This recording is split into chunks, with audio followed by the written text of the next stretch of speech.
What's the meaning of curfew?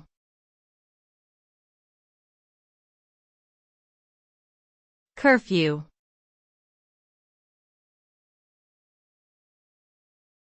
Curfew.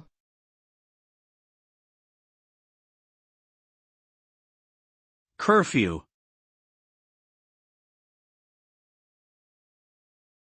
Curfew.